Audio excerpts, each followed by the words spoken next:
Hello there, the Uneducated Businessman here, and today I want to talk about micromanagement and why it doesn't work. And I'll give you a little example, and at the end I'll tell you what to do instead of being a micromanager.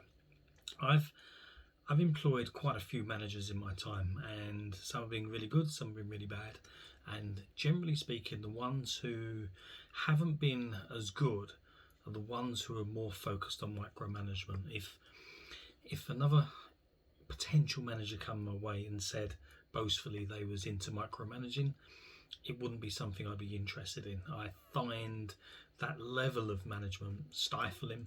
I find it restrictive, and I don't find it progressive at all.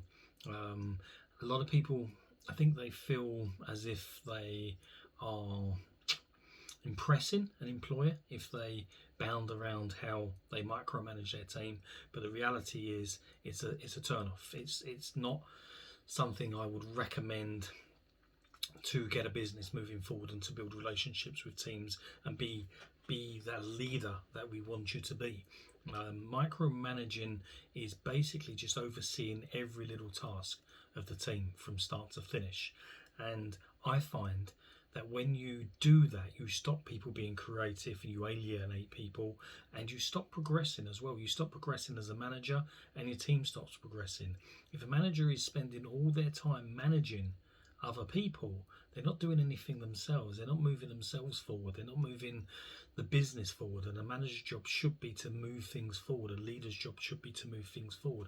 That's why it's called a leader at the end of the day. So micromanaging isn't something I would ever recommend. I've had it in the past.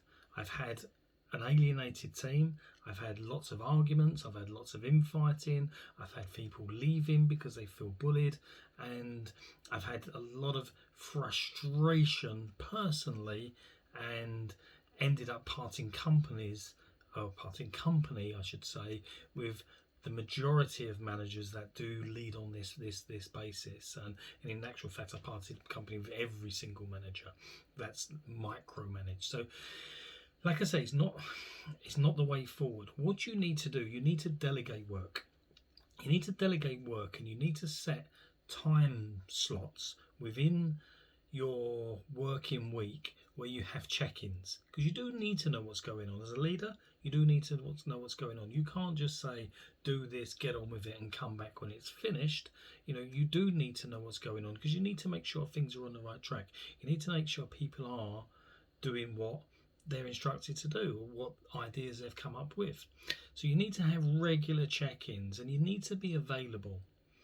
You need to be available in between these check-ins, because if you're not, you're going to alienate your staff as well.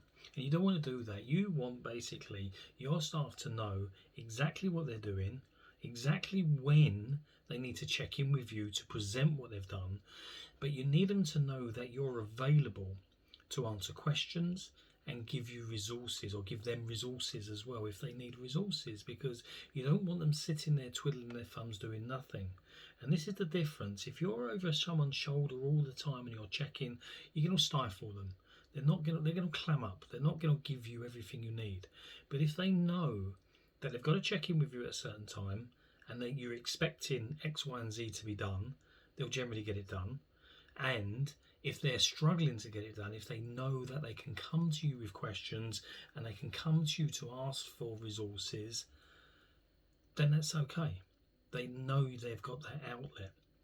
And also you need to be open to coaching that person, because a lot of times people, they do struggle to get the answers out, but they have the answers in here. They just need someone to help them bring it out of themselves, and a good leader will coach their staff. I do this all the time. When my staff come to me, invariably asking me how they do something, even if I know, I don't tend to tell them straight away.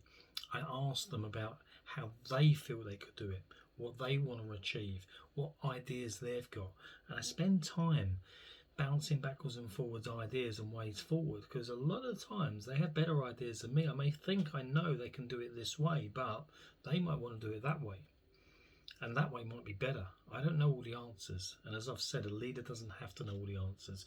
So a good leader will have a check-in time for results to be presented. They'll always be there asking, ready to answer questions. They'll always be there with resources if needed, and they'll be coaching their staff as well. They won't be sitting on their back micromanaging. Don't micromanage. It doesn't work. It stops your team progressing. It stops you progressing. Be that person that lets people or treats people like an adult, trust them, lets them run, and just have check-in times to see how they're going. That's it for this episode. Next episode, I'm going to be on, what am I going to be doing next? I will tell you. I will do it. What to do when it all goes wrong, because it will go wrong from time to time. Things will happen, and you need to know what to do when it does go wrong. And trust me, a lot's gone wrong in my life, so I've got a lot of experience on that. That'll be up next. What happens when it all goes wrong? Take care.